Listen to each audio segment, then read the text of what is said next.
A Netflix movie on serial killer Jeffrey Dahmer draws criticism, and now a new documentary on the case is coming out. I talked to the crime reporter who broke the story years ago about the case. Welcome back to Sidebar here on Law and Crime. I'm Angenette Levy. Jeffrey Dahmer, the serial killer from Milwaukee, has been in the news a lot lately. You may recall that he killed 17 young men and boys between 1978 and 1991 when he was apprehended in Milwaukee. And the reason this case has been in the news so much lately is because a new movie came out on Netflix. It was called Monster, the Jeffrey Dahmer story. It's been getting praised, but it's also been criticized by some for not getting the facts right.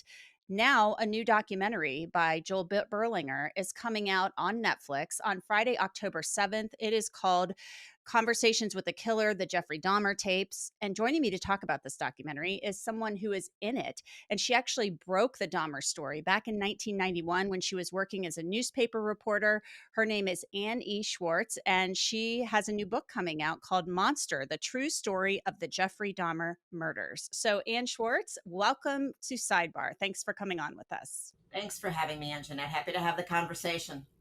Tell us a little bit about your thoughts on the movie, not the documentary, but the movie from Ryan Murphy that came out a couple of weeks ago on Netflix. Right. Well, it's important to make the distinction between documentary and movie. I can't really quarrel with whether or not Ryan Murphy stuck to the facts because he never said he was making a documentary. He portrayed a number of things in the movie that did not actually happen in real life. That happens when people take a true story and then adapt it for film. He had a very clear mission when he was doing that movie, which was he was going to show it and portray the victims, do this all from their lens, do this from their point of view. And so it wasn't surprising to me, I suppose, that there were a lot of inaccuracies. But is there such a thing as inaccuracies on a movie? You know, he gets to take all the artistic license. I don't begrudge him the opportunity to make a movie and to have the facts represent whatever he wants them to. What I am grateful to have the opportunity to do is to talk with you and to say, it's a movie. Don't watch this movie. Don't be outraged by certain situations that are portrayed specifically involving the police. Don't portray that is exactly what happened, because it did not. And a movie is a dramatic, a dramatization. They take a lot of creative license with the facts.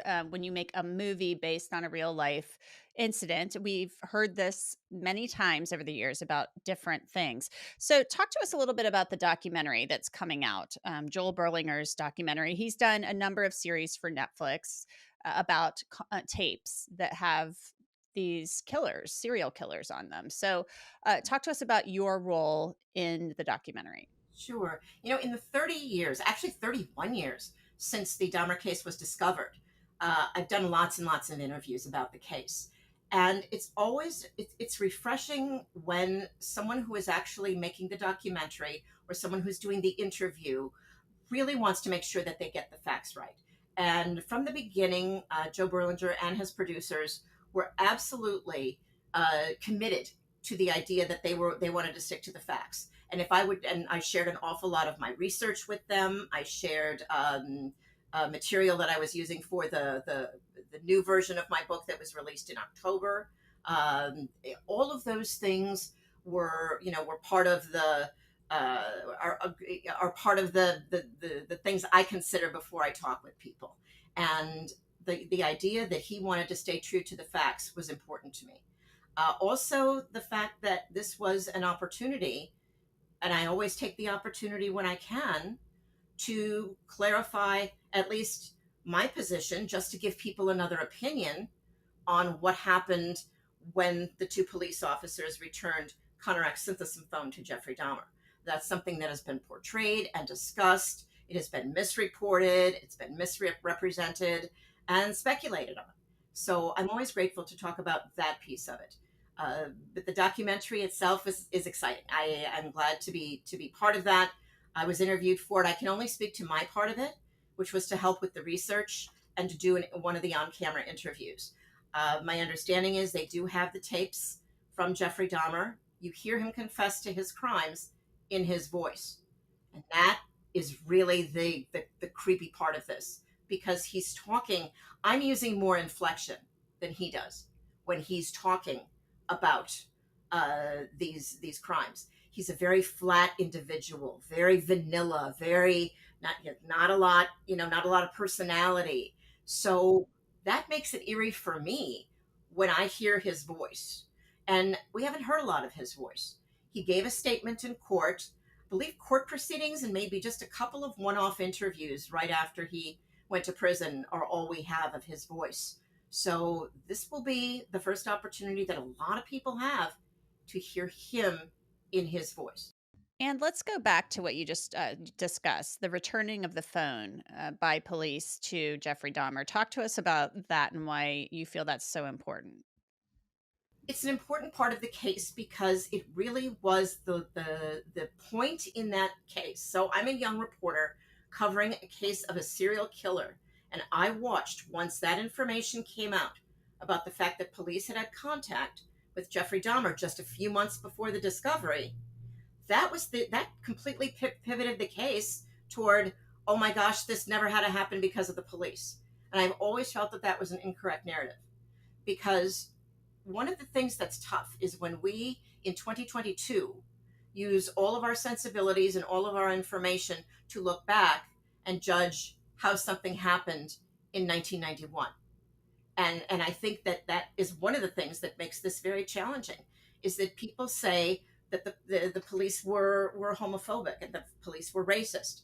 And when I look at what those officers had in front of them that evening, and I've done all the investigation, I've done all the interviews, I have looked at it over and over, and I have not seen an opportunity there where they would have had, where there was a red flag for them. I know that's hard for people to believe because they see these horrifying photos of what happened in Jeffrey Dahmer's apartment, but I was in the apartment the night of the discovery. I walked into the front door of that apartment, and there was nothing in that apartment except that it looks like maybe a single guy lives there, because it wasn't terribly, orderly. But this was not some kind of a torture chamber that you would see right away.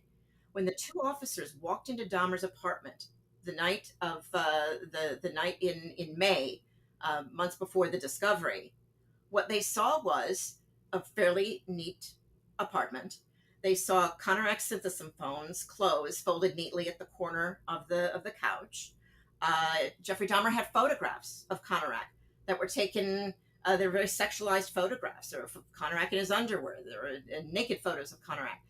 And we also have to remember, and this is key, that the officers weren't looking at the picture of Conarac synthesome phone that we've seen over and over, where he looks like a little boy. He looked like a fully formed adult male. And you can see that in the photographs from the crime scene.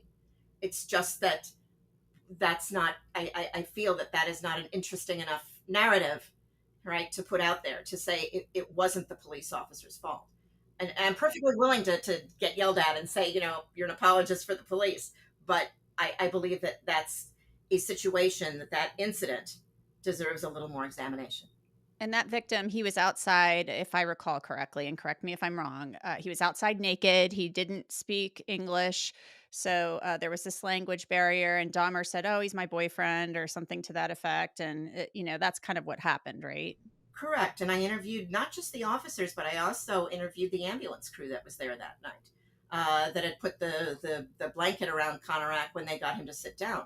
There was nothing that indicated that he was afraid. He was sitting down. Now, look, do we know why he was like that now? Of course we do. We know exactly. We know that this was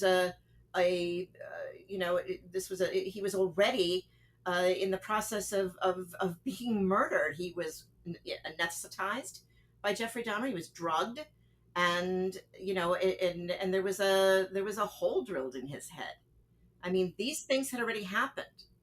So, but this is not, and again, and people say, so how did the people that were there not see that?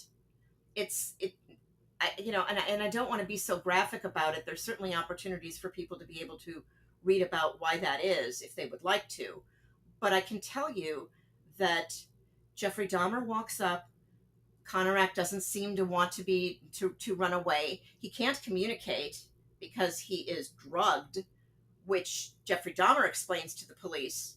He was drunk and said, "This is my boyfriend, Jim. He doesn't speak a lot of English." And then the cops said, "Look, they went the extra step. Can we come up to the apartment with you? We want to make sure everything is okay." So they did.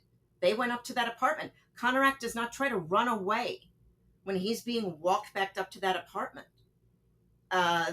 Probably because he's dying. He's dying. The story is awful. The story is awful, and very sadly, it fits into a narrative now that that that that works for people that say the police were incompetent in some way. And as you and I were talking, have talked about, previously, that we know that law enforcement doesn't always get it right. Name a dozen cases, right? They don't always get it right. But in this case, did they get it wrong? Yeah, we know they did. But to who, who's the fault? Where's the fault there? Was there craven disregard for this child? Or did they go through all of the motions and the tragedy still occurred? Well, and just briefly, tell us about your book. Sure. The book is Monster, the true story of the Jeffrey Dahmer murders. Back in 1991, I wrote the first edition of it, which is essentially a first-person account of what it was like to cover the case, to be in the apartment that night, to talk with all of the different witnesses and cops involved in the case. I was contacted last year for the 30-year, I hate to say anniversary when we're talking about crime, but for the 30-year marking of the discovery.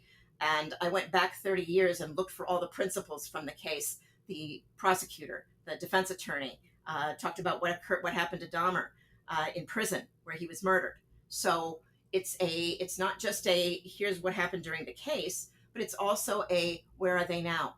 What happened to all those principles of the case, and what are they doing now? And how have all of us, including me, lived with the memories of that case? Well, Ann E. Schwartz, we are looking forward to watching the documentary on Netflix, and taking a look at your book as well. Thank you so much for coming on. We really appreciate it. I appreciate the time, Angenette. Thank you so much, and great podcast. I love to listen to you guys. Thank you. And that's it for this edition of Law and Crime Sidebar Podcast. It is produced by Sam Goldberg, Logan Harris, and Michael Deininger. Bobby Zoki is our YouTube manager.